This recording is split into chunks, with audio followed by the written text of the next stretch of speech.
Hi everyone, let's get started with 1-75. So you might want to sketch these diagrams out. I am going to show the work next to the diagram, so you might want to sketch them out in your paper vertically like I have here. Maybe pause the video and do that. And a friendly reminder to listen to the video. Just watching me do it, just copying someone else's card copy is probably not going to be as helpful as if you were listening to the video. And make sure that you show all work, including diagrams. Beginning with 175, it says to examine the diagrams below. Let's zoom in. For each pair of angles marked on the diagram, quickly decide what angle pair relationships the angles have. You can list more than one relationship for each pair of angles. So in lesson 1.3.4, which if you're using the ebook, you would just click on 1.3.4. There are some math notes, and it has the angle pair relationships that we learned about in class this week. So remember, complementary angles sum to 90 degrees. Supplementary angles sum to 180 degrees. Complementary angles could be adjacent. They could be sharing a vertex like these two, or they might not share a vertex. They don't have to.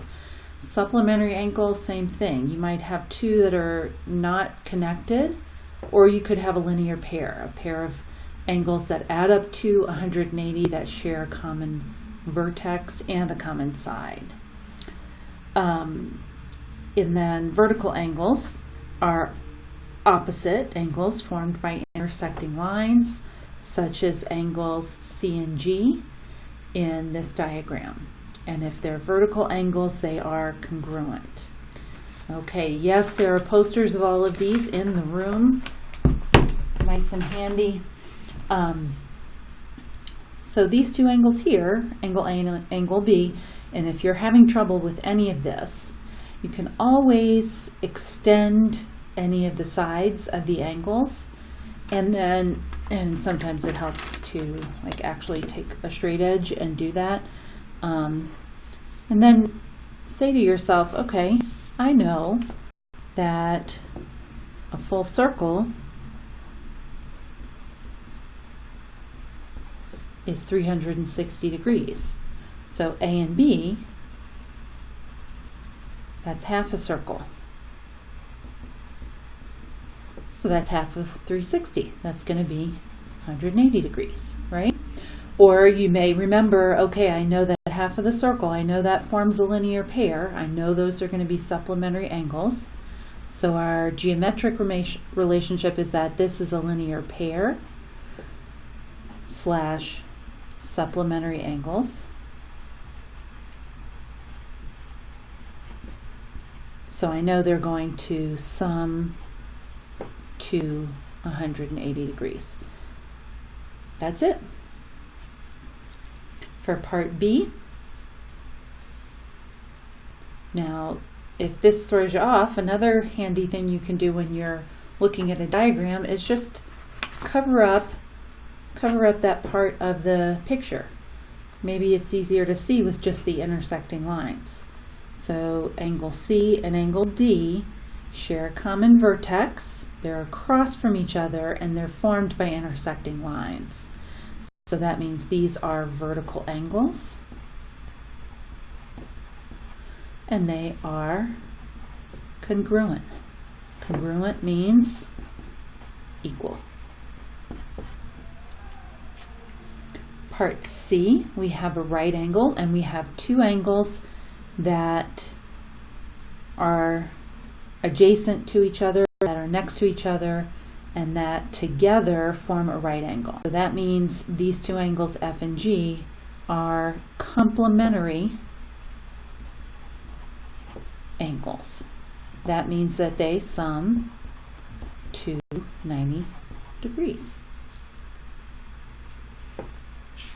Okay, D.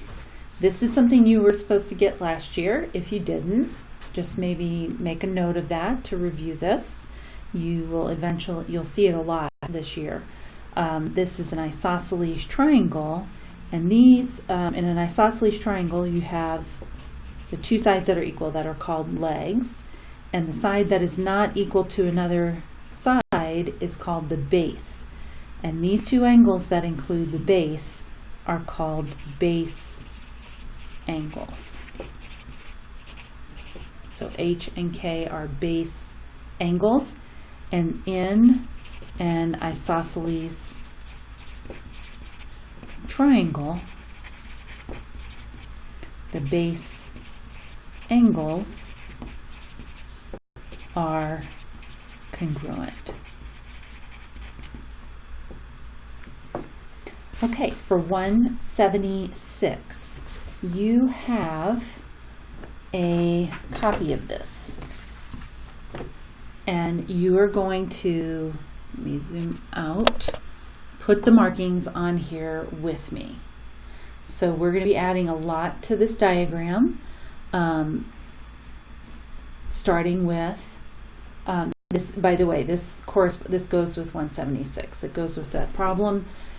So starting with quadrilaterals. Quadrilaterals have four sides.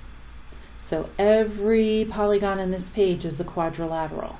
You might have a parallelogram, you might have a trapezoid, you might have a kite. All of those are quadrilaterals. So let's add some markings, beginning with parallelogram. Parallelogram has, if you look at your polygon graphic organizer, and remember, if you're missing this, this is on Google Classroom, the version that I'm referring to right here. So a parallelogram is a quadrilateral with two pairs of parallel sides. So look at all the markings we have here. We are going to add those markings to this diagram. So we know opposite sides are parallel. Remember, the arrows mean parallel, and I am spending this much time on a problem on homework because there is a similar problem involving markings on the test.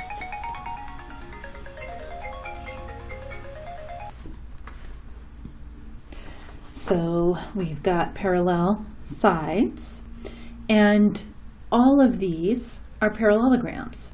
So we're going to draw an angle from parallelogram to rectangle, from parallelogram to rhombus, from rhombus to square, from rectangle to square, and we're going to put arrows on opposite sides because all of these are parallelograms.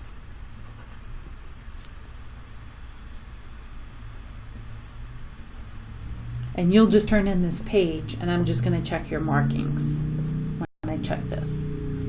Okay.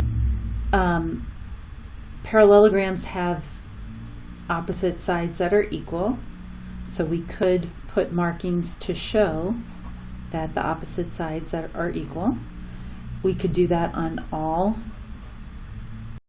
of these quadrilaterals because they are all parallelograms.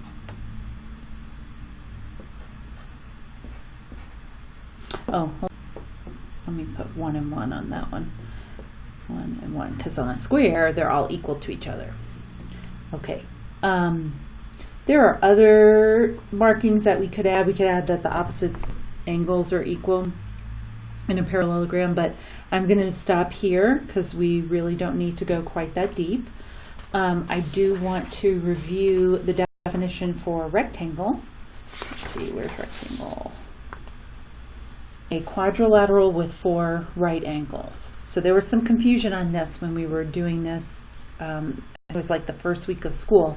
So if it's a quadrilateral and it has 4 right angles, it's a rectangle. So let's put the markings on here to show that a rectangle has 4 right angles. A parallelogram doesn't have that. It might have that if it's a rectangle, but it doesn't have to have that. So a parallelogram is sometimes a rectangle. A rectangle is always a parallelogram. And a square is always a rectangle. I kind of like to put that one, okay, right there. A rectangle is sometimes a square. So I think this is where there was a little confusion. If a rectangle has four equal sides, quadrilateral with four right angles and four sides of equal length is a square. So if it has four equal sides, then it's a square. So a square has four right angles, making it a rectangle. By definition, it's a quadrilateral with four right angles. So by definition, it is always a rectangle. A rectangle is sometimes a square. It depends. If the rectangle doesn't have four equal sides, then it's just a rectangle. So that can be a little confusing. It's not a huge deal, but it might help you with just clarifying and organizing all this information in your mind. The rhombus actually has, and I'm going to have to erase some of these markings here. A rhombus, the opposite sides are equal, but by definition, it's a quadrilateral with all sides of equal length. So that means it's equilateral. So let's put markings to show that not only are the opposite sides equal, the opposite sides, all four sides are congruent. So a rhombus is equilateral. Go ahead and add that in there. A square is equilateral.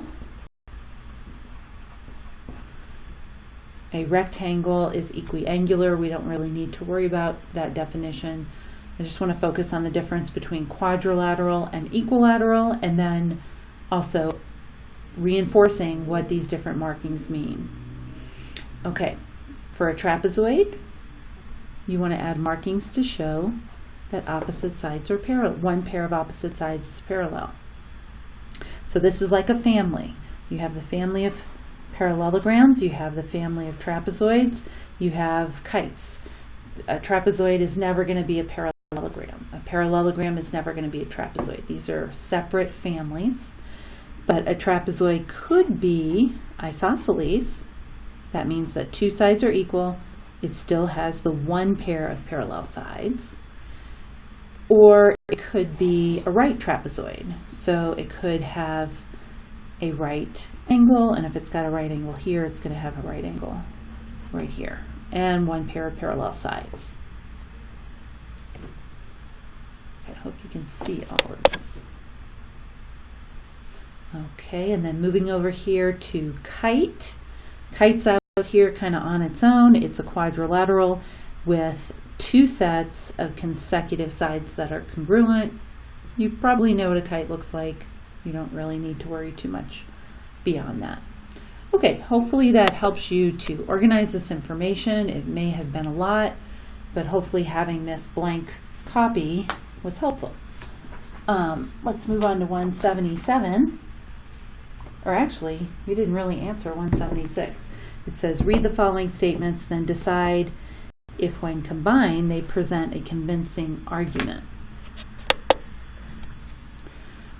A square has four sides of equal length. Okay, that's a true statement. A square is a rectangle because it has four right angles. So we just went over that. A square is always a rectangle because, yes, it does have four right angles. By the way, if you're going up, notice the up arrow has an always next to it. The down arrow is sometimes. That's going to work throughout this flow chart. Okay, a rhombus also has four sides of equal length. Therefore, a rhombus is a rectangle. Well, just because a rhombus has four sides of equal length does not make it a rectangle. So that would not be a convincing argument. Okay, let's move on to 177. We're going to say what the angle pair relationship between the angles is and use that relationship to write an equation and solve for x. Confirm our answer by calculating the angle measures and the labeled angles. There are two problems on the test just like this. So maybe pause your video, sketch this out, take your time with this. We do go quickly through these lessons, but we are going to push the test back into 1 week of chapter 2 to give you a little bit more time to absorb it. But make sure you are, and there's con exercises if you need more help with this. These two angles are vertical angles. So whenever you have intersecting lines, angles, and vertical angles are congruent. So that means 3x plus 5 is going to equal 5x minus 57. Okay, so let's solve for x. We have x's on both sides. When you have x's on both sides, I always say, make life easy, get rid of the smaller one. I'm going to get rid of 3x instead of getting rid of 5x. Minus 3x on both sides. So 5 equals 2x minus 57. We want to undo subtraction and addition before we undo multiplication and division. You always go in the reverse order of your order of operations when you're solving a problem. When you're doing a problem, you go in this order. When you are undoing the problem, you go in this order. So I undo these two before I undo these two. So I'm going to add 57 to both sides. And then I'm going to, this is multiplication, 2x equals 62. So the opposite of multiplication is division. Let's divide both sides by 2. So x equals 31. Now it did say to check the answer. If I substitute 31 into 3x plus 5, that's going to give me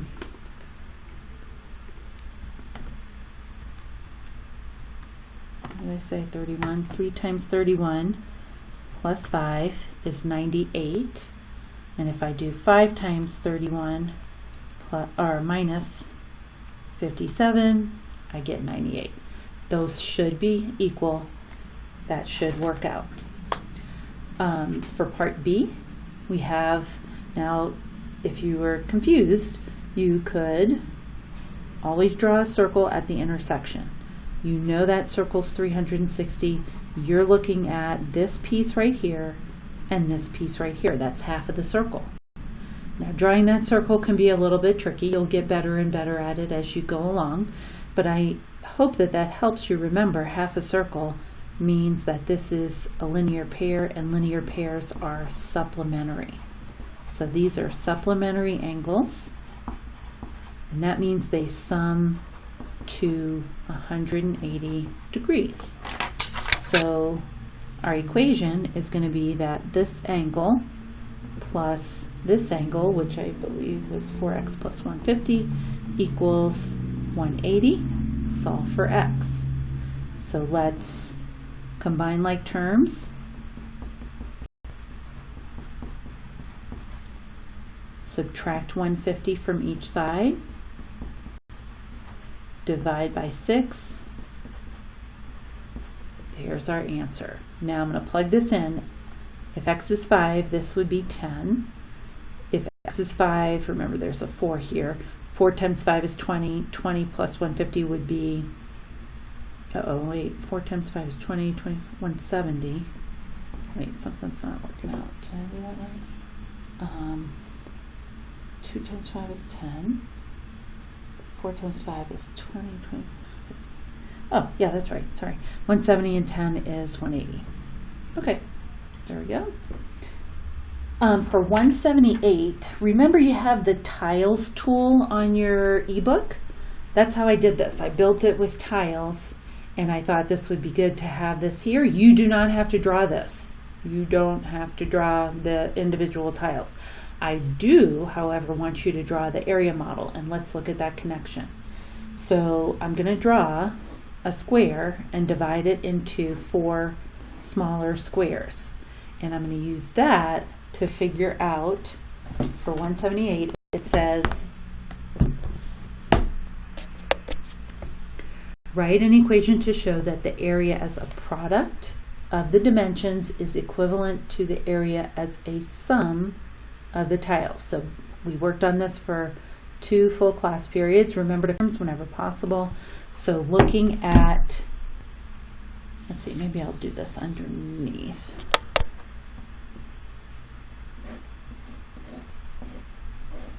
Looking at my individual tiles, I have 1, 2, 3, 4, 5, 6, 7, 8 x squared tiles. And then I've got 1, 2, 3 times 4. So there's 12 x tiles in this top left corner. Let's put that in the top left corner of your area model. And then I've got 2 times 5, 10 x tiles in this bottom right corner. And then the top right corner, I've got 3 times 5, so 15 unit tiles in the top right corner. And we're writing the area as a sum and as a product. So as a sum, it would just be 8x squared. It's just all of the tiles that I see. I'm going to combine these because they're alike. I can combine 12x and 10x. I can't combine 12x and 8x squared. Like terms, if you are confused on that, have the same variable and the same exponent. So these have an exponent of 1. The variable's x on both of them, but these don't have the same exponent. The variable's the same, but the exponent is different. So that's 8x squared plus 22x plus 15. There's my sum. Put an equal sign. It said to write an equation. Remember, an equation has an equal sign. The product, okay, you can look at that here, the individual tiles, or you can look at it here. It might actually be a little bit easier to look at it here. Remember, the length of your x squared tile is x, and so is the width. So the length of each of these tiles is x. X times x is x squared. The length of the short side of this tile is 1. The long side is x. So this is, each of these is going to be 1. This is x here, this is x here. These would each be 1, x here, x here, x here, and here. And then the length of and width of the unit tile is just 1 and 1. So each of these is 1. And I'm kind of going overboard with this. You don't have to, obviously you didn't have to draw this. You could just look at the picture. But I want you to remember that the opposite sides of a rectangle are equal. So it doesn't matter if you find the length of this side or this side, just make sure you are finding the length. And it's easy to confuse it because if you just counted the area of these tiles, you would get the same thing. But where it gets a little tricky is here. This length is x. It's not x squared. The area is x squared. The length is x. Okay, so then the length of this entire side is 4x. Move this out of the way. 4x, and then we've got 1, 2, 3, 4, 5 for the length here, so that's 4x plus 5. The width is 2x plus 3. So the area as a product would be 4x plus 5 times 2x plus 3. Yes, this is on your test. Yes, there will be area models in the test. There's a reason I'm doing this. So thanks to Miss Amaya, many of you know how to do that already. Could you have gotten the length and width by just looking at the area model? You could. It might have been a little shaky at first. You might have tried the 4 here, the 4x here, and the 2x here, and then realized, wait, I can't multiply 4 times anything to get 10. And then you would have said, okay, well then this is probably 2x and 4x. That gives me 2x times 5 would give me the 10x. 4x times 3 would give me 12x, and 3 times 5 is 15. So there is your sum and your product. Let's move on to 179. We're making good time here. 179. You should be an expert at exponentials. Oh, by the way, pause for a small commercial. Just want to give you a little motivation. Found these really cool stickers at Target this weekend. If you get a good grade on your first test, check this out. Whoa, look at these stickers. You're going to be so happy. They're really cute. They're really fun. This was kind of expensive. I kind of went overboard, but I just thought, hey, this is fun. Let's do it. First test. Have some fun. So there you go. Oh, look at that. You know you want that sticker. Maybe the person with the highest grade gets to choose their sticker.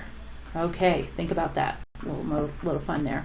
Okay, a new car purchased for $27,000 loses 15% of its value each year. What's the multiplier?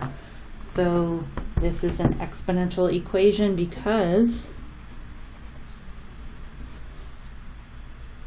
if you are reducing by a percentage, that's not going to be linear. If you're reducing by a percentage, you're reducing the previous amount by that same percentage, so you're not taking away the same amount.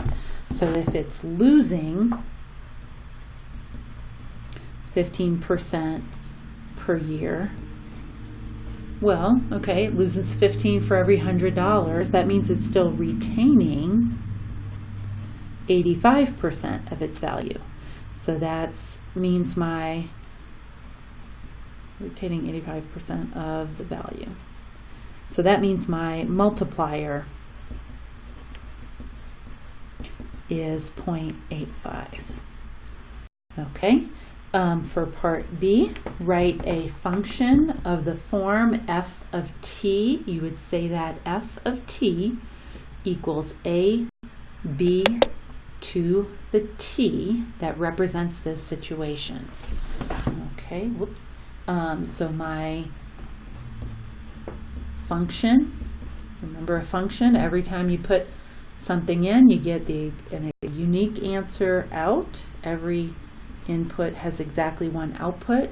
So if my multiplier is 0.85, this is my multiplier right here. I'm going to put 0.85 in the place of B.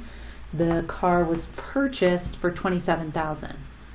So that means that's my starting value. So 27,000 goes in the place of A.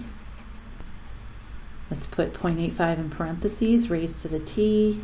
Here's your function. That's going to tell you what the car is worth for any number of years. So part C, at the current rate, what will be the value of the car in 5 years? We're just going to plug in 5 for t.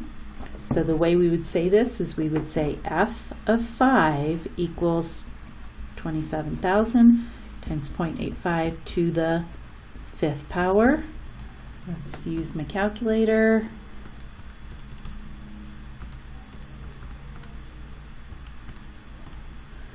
Okay, $11,980.04.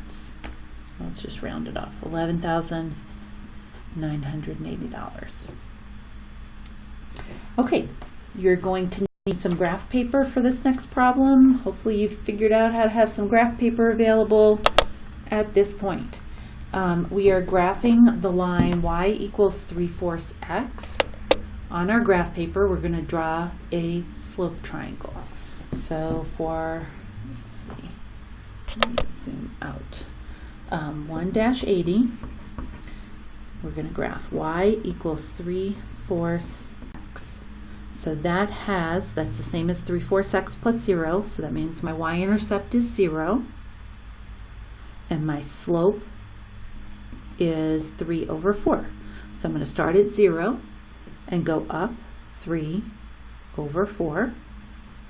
Let's just do one more point, up 3/4. Let's go backwards and do a few points going in this direction. So go down 3/4 and go down 3/4. Go ahead and take your straight edge. You should have a ruler at home or a triangle like I have. Whatever you can use for a straight edge. Okay, so this is y equals 3/4 x. Now it said to draw a slope triangle. Let's be kind of, let's see, do I have a I've got a highlighter right here. Let's do, if you can use a different color for your slope triangle, that might be helpful. So my rise is 3, my run is 4, change in y over change in x.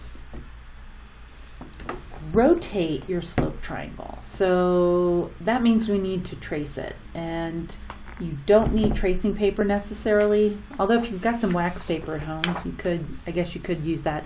A little sheet of paper or a blank sheet of paper will work, even if it's not computer paper. I'm going to trace my slope triangle.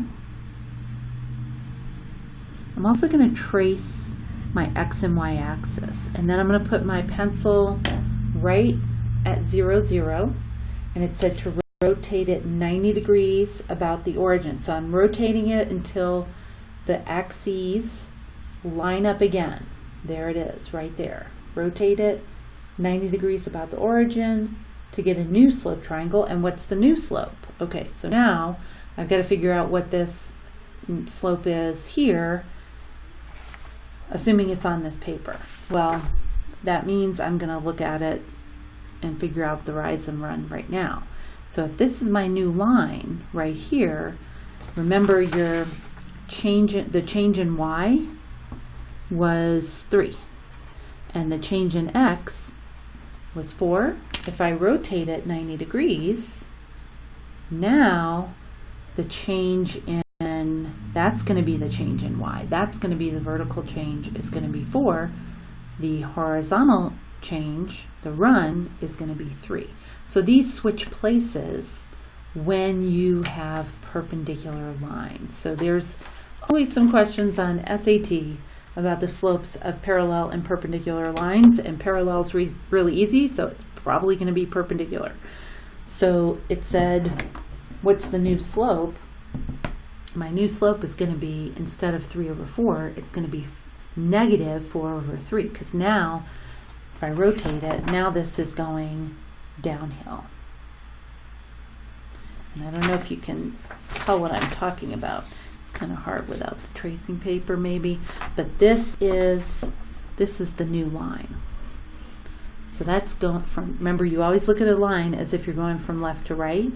If I'm going from left to right, that person is going downhill. So that would be a negative slope, and the new slope would be negative 4 over 3, because it would be switched around for the change in y and change in x. Okay, so let's draw that on here. If I draw that on here, I'm going down 4 and over 3. Maybe just do one more. 1, 2, 3, 4. 1, 2, 3. And maybe do one going in this direction. So go up 4, go left 3. Now, a lot of students will just memorize, oh, I know that it's just the opposite reciprocal. But let's write this down. Slopes of perpendicular. So a lot of students will say, oh, I know, I just flip it, and then they forget the negative. Slopes of perpendicular lines are, and I like to say opposite, because if you started with a negative, it would just flip over to positive. Opposite reciprocals. Okay, part C says to write an equation of a line perpendicular to y equals 3/4 x. So the equation of this line would be y equals negative 4 over 3 x. So you can see that the two lines are meeting at a 90-degree angle. See how my triangle fits perfectly in there? It's kind of nice to have a triangle. And then the rise becomes the run becomes the rise. And if they're perpendicular, if they're meeting at a right angle, one's always going to be going uphill, the other one's always going to be going downhill. So one's always going to be positive, the other one's going to be negative. Okay, hope you found that helpful.